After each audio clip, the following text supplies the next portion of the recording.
नमस्कार, मैं हूं निलोफर अंसारी और आप देख रहे हैं वैष्णव न्यूज अपडेट। आइए रुक करते हैं आज की बड़ी खबर की ओर। कि आप यहां पर आए और आपके साथ गेस्ट हाउस के स्टाफ ने अभद्रता की और मेरी पत्रकार वार्ता करने से आपको रोका गया। मेरी बातों से भारतीय जनता पार्टी को तकलीफ होती है, सत्ता पक्ष के लोगों को तकलीफ होती है। इसका मतलब ये नहीं कि आप पत्रकारों को अपमानित करेंगे। आप मना कर देते कि इस गेस्ट हाउस में मुझे नहीं रुकने का अधिकार है। मैं अपनी विशेषाधिकार समिति में यह मामला उठाता संसद के अंदर और तब आप आके वहां पर जवाब देते। आपके साथ जो अभद्रता की गई है इसका विषय मैं संसद के अंदर जो विशेषाधिकार समिति है उसमें शिकायत करके दूंगा। और यहाँ पर पत्रकार वार्ता ये किसी की निजी बिल्डिंग नहीं है, ये नीतीश कुमार जी ने नहीं बनवाई है और न नरेंद्र मोदी ने बनवाई है। ये जनता के पैसे से बनाई गई सरकारी बिल्डिंग है और यहाँ पे सांसद, विधायक और किसी आम आदमी को भी रहने का अधिकार है। पत्रकारों को आके बातें पूछने का, सवाल पूछने का अधिकार है। तो इस पे हमारी घोर आपत्ति है, पहली बात। दूसरी बात, अभी जो सबसे ज्वलंत मुद्दा है बिहार के अंदर, मैं अपनी बात उससे शुरू करना चाहूंगा। बिहार का चुनाव निष्पक्ष और साफ सुथरा नहीं होगा। बिहार का चुनाव, मैं फिर दोहरा रहा हूं, बिहार का चुनाव निष्पक्ष और साफ सुथरा नहीं होगा। चुनाव आयोग ने बिहार के चुनाव को चुनाव से पहले हाईजैक कर दिया है। और ये बात मैं इसलिए कह रहा हूं कि जिस बात की कोई जरूरत नहीं थी, विशेष गहन पुनरीक्षण SIR आपने शुरू कर दिया। विशेष गहन पुनरीक्षण, 1 महीने के अंदर अपना जन्म प्रमाण पत्र लाओ, अपने माँ बाप का जन्म प्रमाण पत्र लाओ, अपने पूरे परिवार का जन्म प्रमाण पत्र लाओ। 1 महीने के अंदर अगर नहीं लाओगे तो मतदाता होने के अधिकार से तुमको वंचित कर लिया जाएगा। मैं पूछना चाहता हूं चुनाव आयोग से और भारतीय जनता पार्टी के लोगों से पूछना चाहता हूं, 11 साल हो गए तुम लोग अपनी डिग्री नहीं दिखा पा रहे हो। बिहार के लोगों से 1 महीने में तुम चाहते हो सारे कागजात को दिखा दे, जन्म प्रमाण पत्र अपना भी दिखा दे, अपने माँ बाप का भी दिखा दे, और 11 साल हो गया तुमको आज तक डिग्री नहीं दिखा पाए अपनी। तो आम आदमी पार्टी इसका घोर विरोध करती है और ये मंशा चुनाव आयोग ने अपनी पहले से ही साबित कर दी कि वो भारतीय जनता पार्टी के वरिष्ठ नेताओं के रूप में काम करेंगे, चुनाव आयुक्त के रूप में काम नहीं करेंगे। ये गैर जरूरी, अनावश्यक बिहार चुनाव को घपलेबाजी करने के लिए विशेष गहन पुनरीक्षण यानी कि SIR को थोपा गया है बिहार के लोगों के ऊपर। मैं इसका सबसे बड़ा भुक्तभोगी हूं। दिल्ली के विधानसभा चुनाव में, जहां लोकसभा चुनाव में 4 वोट थे, उसी मंत्री के घर में 33 वोट बना दिया गया, 26 वोट बना दिया गया, 28 वोट बना दिया गया मंत्रियों के घर में। और इसकी पूरी शिकायत जाके हमने चुनाव आयोग से की, लेकिन हमारी एक भी नहीं सुनी गई। दिल्ली के चुनाव में लोटा बांटा गया, साड़ी बांटी गई, जूता बांटा गया, चप्पल बांटा गया, रुपया बांटा गया, स्याही लगा दी गई पैसे दे देके। केजरीवाल साहब को हरवाया गया, हमारी पार्टी को हरवाया गया, कहीं हमारी बात नहीं सुनी गई। और बिहार में वही साजिश चुनाव आयोग और भारतीय जनता पार्टी ने रची है। और इसलिए मैं फिर दोहरा रहा हूं, चुनाव आयोग ने बिहार के चुनाव को हाईजैक कर लिया है। निष्पक्ष चुनाव यहां पे नहीं होगा। अगर सुप्रीम कोर्ट ने 28 तारीख को कोई फैसला दे दिया, बावजूद इसके चुनाव आयोग अंतिम दिन तक, प्रमाण पत्र मिलने तक घपलेबाजी करेगी। इसलिए मैं बिहार की जनता से हाथ जोड़कर अपील करना चाहता हूं, आपके पास बड़ा मौका है, इस बार इकट्ठा होके इनकी जमानतें जब्त कराइए। ये चुनाव आयोग के साथ मिलके घपले करने का काम जो भारतीय जनता पार्टी ने शुरू किया है पूरे देश में, ये बाबा साहब के सपनों को कुचलने का काम है, ये लोकतंत्र की हत्या करने का काम है, ये आपके भाईचारे, आपकी संप्रभुता, आपकी एकता, आपकी देशभक्ति पर एक बड़ा जबरदस्त प्रहार है। तो इसलिए मैं ये मानता हूं कि इसकी कोई जरूरत नहीं थी और जबरदस्ती इसको थोपा गया, इसको वापस लिया जाए। विशेष तौर से इस पर जो प्रभावित होंगे वो बाहर रहने वाले बिहार के लोग जो दिल्ली में रहते हैं, जिनके लिए मैंने यहाँ पे अपने साथियों के साथ धरना दिया था, जिनके घर तोड़े गए, जिन बिहार के लोगों को बांग्लादेशी कहा गया, रोहिंग्या कहा गया दिल्ली के अंदर, मैंने उसकी लड़ाई लड़ी पार्लियामेंट के अंदर। वहां पे नड्डा साहब कह रहे थे ये लोग रोहिंग्या है, बांग्लादेशी है। मैंने कहा भाई इसमें किसी का नाम सीता है, किसी का नाम विवेक है, ये सब रोहिंग्या बांग्लादेशी हो गए? इसका कोई जवाब नहीं था। तो इस प्रकार की बातें, इस प्रकार का विचार करके ये लोग मतदाता सूची में घपलेबाजी करके हर राज्य में चुनाव जीत रहे हैं। ये बहुत गंभीर मामला है। दूसरा ये कि आम आदमी पार्टी पूरे बिहार के अंदर चुनाव लड़ेगी। हमने कैंडिडेट चयन की, जो यहाँ पे हमारे साथी हैं वो उस प्रक्रिया को शुरू कर चुके हैं।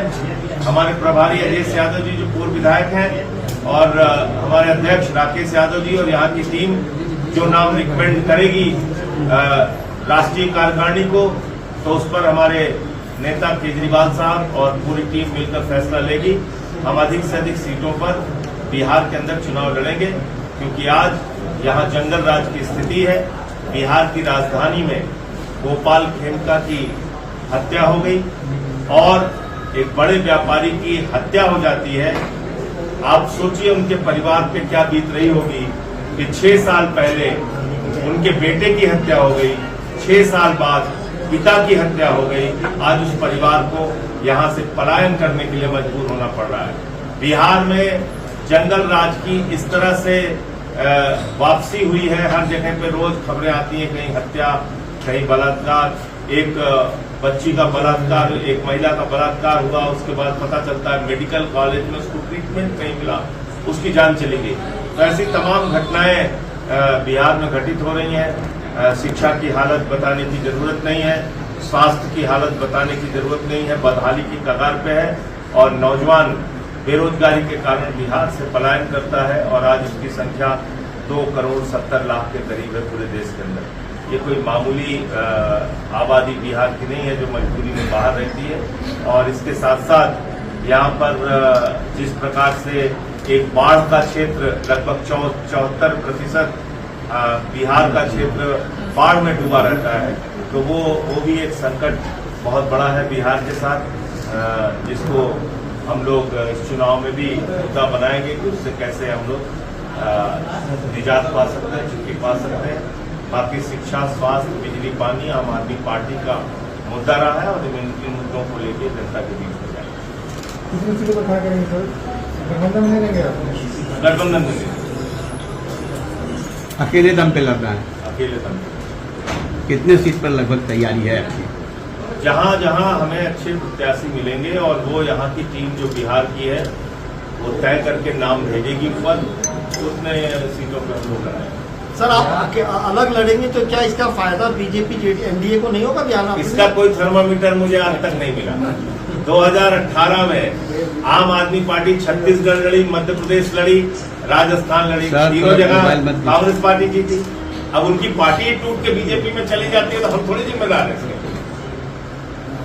कर्नाटक में हम लोग लड़े, कर्नाटक में तो बीजेपी नहीं जीती। गोवा में हम लड़े थे 17 में, उस समय भी सबसे कम सीट बीजेपी की आई थी, बावजूद इसके उन्होंने तोड़ करके सरकार वहां पे बना ली। तो इसलिए इसका कोई थर्मामीटर नहीं है। और मैं ये कहना चाहता हूं कि अब इस बात को बिहार की जनता को तय करना है, किस पार्टी को वो अच्छा मानते हैं, किसके साथ वो जुड़ना चाहते हैं, किसको वो वोट करना चाहते हैं। अगर तो वो उसी बीजेपी को वोट करना चाहते हैं जो उनके वोट का अधिकार छीनने पे लगी हुई है, तो कोई बात नहीं, आपका स्वागत है, आप कीजिए। लेकिन सोचना पड़ेगा कि आपके मत के अधिकार को छीनने के लिए भी ये लोग साजिश कर रहे हैं। तो जेडीयू हो गया, बीजेपी हो गई, एनडीए का जो गठबंधन हो गया, जिस तरह से ये लोग पूरे देश में चुनाव जीतना चाहते हैं, क्या बिहार की जनता उस फ्रॉड के खिलाफ खड़ी होगी कि नहीं होगी, इस बात की भी परीक्षा इस चुनाव में होगी। Thank you. क्योंकि बहुत बड़ा फ्रॉड ये एक बिहार के मतदाताओं के साथ किया। जी आपका सवाल। सर, बिहार में पिछले कई सालों से नीतीश मॉडल चल रही है, तो बिहार में केजरीवाल मॉडल कैसे भारी पड़ेगा? देखिए, अभी 4 महीने हुआ। मैं बड़ी विनम्रता पूर्वक आपसे कहूंगा कि अगर कभी मौका लगे तो दिल्ली के किसी व्यक्ति से बात करके देखिए। 4 महीने में लोगों की झुग्गियां तोड़ दी गई, 80% स्कूलों की फीस बढ़ गई, 6 घंटे बिजली की कटौती होने लगी, सड़कों पे गंदे नाले बन गए। ये आपको तस्वीरें दिखाई देती होंगी सोशल मीडिया पर। तो दिल्ली की क्या हालत 4 महीने में बीजेपी ने की, ये इसका एक सीधा उदाहरण है। 10 साल में हमने फीस नहीं बढ़ने दी बच्चों की। ये लोग स्कूल बंद करते हैं। अभी मैं उत्तर प्रदेश में 5000 सरकारी स्कूल बंद हो रहे हैं और आगे 27,000 सरकारी स्कूल बंद करने की इनकी योजना है। तो इसलिए बीजेपी की प्राथमिकता क्या है, एनडीए की प्राथमिकता क्या है? वो प्राथमिकता ये है कि वो किसी भी तरीके से जाति धर्म का उन्माद पैदा करके वोट हासिल करें और सरकार में बने रहें। हम इस राजनीति में यकीन नहीं करते। हम स्कूल अस्पताल की बात करते हैं, बिजली पानी की बात करते हैं। उस पे लोगों को अच्छा लगेगा तो हमारा साथ देंगे, नहीं अच्छा लगेगा तो वो मालिक है, लोकतंत्र के जनता मालिक है, वो जिसको चाहे वोट दे। हम तो खाली हाथ जोड़ के अपील कर सकते हैं, उनके पास जा सकते हैं, अपनी बातें बता सकते हैं। सत्ता और विपक्ष दोनों मजबूत है, ऐसे में आम आदमी पार्टी बिहार में क्या कर पाएगी? देखिए, मैं ये कहना चाहता हूं कि कई बार आपको प्रतिरोध के लिए भी कुछ जिम्मेदार लोगों को विधानसभाओं में भेजना चाहिए। जैसे सारे तंत्र का इस्तेमाल करने के बावजूद गुजरात में जनता ने 17,000 वोटों से गोपाल इटालिया को जिताया, आम आदमी पार्टी के कैंडिडेट। पूरी सत्ता लग गई गुजरात में, फिर भी वो जीत गया है। क्यों? क्योंकि संघर्षशील नेता है, लड़ते हैं लोगों के लिए, आवाज उठाते हैं। सदन में भी जाएंगे तो वहां भी आवाज उठाएंगे। राज्यसभा के अंदर हम लोग की संख्या बहुत ज्यादा तो है नहीं, लेकिन अपने मुंह से कहना ठीक नहीं लगाएगा। कोई ऐसा मुद्दा नहीं है जिसमें मैं सरकार के खिलाफ ना बोलता हूं या ना घेरता हूं। तो अगर आम आदमी पार्टी के कुछ चुनिंदा लोगों को, ठीक ठाक लोगों को लोग वोट करके विधानसभा में भेजते हैं तो निश्चित रूप से इससे लोकतंत्र मजबूत होगा, कहीं कमजोर नहीं होगा और वो अपनी भूमिका निभाएंगे जाके वहां पे। मैं यही विश्वास दिला सकता हूँ। क्या आप भी जाति के आधार पर टिकट का बंटवारा करेंगे? क्योंकि यहाँ तो जातिगत राजनीति होगी। नहीं, जाति के आधार पे और धर्म के आधार पे टिकट के बंटवारे में हमारा यकीन नहीं है। हमारा यकीन है अच्छे कैंडिडेट मिले और उस आधार पे हम लोग चुनाव में कैंडिडेट्स को उतारेंगे। क्योंकि यहाँ तो हालत आप देख ही रहे हैं कि पूरी तरीके से मैं तो फिर बार बार हैरान हूँ इस बात से कि चुनाव कैसे होगा। यहाँ चुनाव से पहले चुनाव हाईजैक हो गया। अभी प्रदर्शन भी किया था महागठबंधन ने इस सवाल को लेके, उसका एक दृश्य भी हमने देखा। कांग्रेस पार्टी ने अपने वरिष्ठ नेता, युवा नेता और तेज तर्रार नेता कन्हैया कुमार जी को धक्का देके किनारे कर दिया, पप्पू यादव जी को धक्का देके किनारे कर दिया। ये ठीक बात नहीं है। ये व्यवहार, ये आचरण कांग्रेस पार्टी अपने ही नेताओं के साथ अगर कर रही है तो ये अच्छा नहीं है। तो अगर आप कुछ सवालों को उठा रहे हैं तो मिलकर उठाइए, उसमें बंटवारा प्रतीत नहीं होना चाहिए। हम ठीक है गठबंधन में नहीं है, लेकिन जिस दिन से ये फैसला आया है SIR का, लगातार इसके खिलाफ हम बोल रहे हैं। तो मुझे लगता है कि जो अभी फिलहाल सबसे पहली प्राथमिकता है बिहार के चुनाव को बचाने की, वो है SIR को। 20 साल से नीतीश कुमार बिहार में, कहा जाता है नीतीश कुमार जिधर सत्ता उधर। पिछली बार भी आप बिहार आए तो टारगेट बीजेपी, इस बार भी टारगेट बीजेपी। क्या नीतीश फैक्टर नहीं है या नीतीश कुमार को साइड करके आप लोग देख रहे हैं? नीतीश कुमार को तो बीजेपी ने ही साइड कर दिया है। आप बताइए मुझे, नीतीश कुमार को भारतीय जनता पार्टी की तरफ से जो सम्मान मिलना चाहिए वो मिलता है क्या? रोज उनके ही पीछे लगे रहते हैं काट छाट में। तो ये तो सर्वविदित सत्य है, कोई छिपी हुई बात नहीं। आम आदमी पार्टी बिहार में किस आधार पे मैदान में उतरना?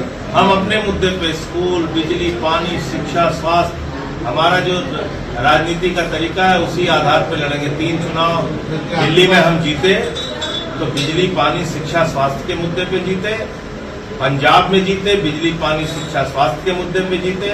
बिहार में भी चुनाव लड़ेंगे इसी मुद्दे पे। लेकिन आपके पास संगठन नहीं है, आप इलेक्शन पे सवाल क्यों उठा रहे हैं? और हमारे पास आपके पास एक BLA मात्र चुनाव आयोग ने यहाँ पर एकदम सही आपने कहा, बहुत सही बात आपने कही। हमारे पास संगठन नहीं है, हम बहुत कमजोर पार्टी हैं। लेकिन हम 2013 से लेके 25 में 12 साल के अंदर देश की राष्ट्रीय पार्टी है। हमारे पास संगठन नहीं है, हम बहुत कमजोर पार्टी है। लेकिन जम्मू कश्मीर में भी हमारा MLA है, पंजाब में हमारी सरकार है, 22 MLA दिल्ली में है, 2 MLA गोवा में है, 5 MLA गुजरात में है, 14% वोट वहाँ पे है। हम बहुत कमजोर पार्टी है। दिल्ली की सुन तो नहीं सुने, बोले सवाल पूछा ना। 12 साल के अंदर अगर आम आदमी पार्टी को इतना बड़ा जनसमर्थन देश के पैमाने पर मिला, उसके बावजूद भी आप हमारा आकलन एक कमजोर और बिल्कुल नगण्य पार्टी के रूप में करते हैं, तो ये आपकी मंशा है। मैं उसका अधिकार नहीं, मेरा अधिकार नहीं है कुछ बोलने का। लेकिन हम एक राष्ट्रीय पार्टी है आज की तारीख में और मजबूती से बिहार का चुनाव लड़ेंगे।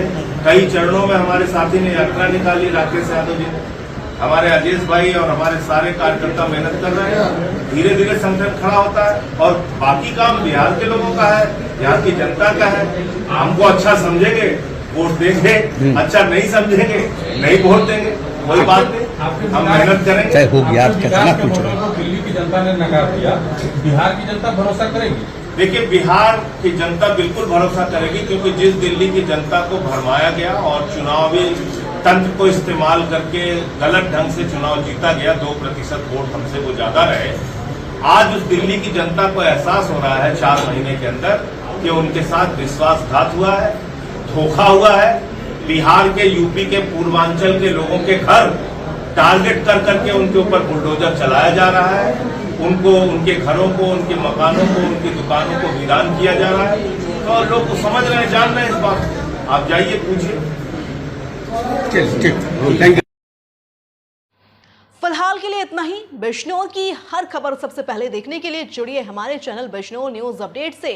और हाँ, चैनल को लाइक व सब्सक्राइब करना ना भूलें। नमस्कार।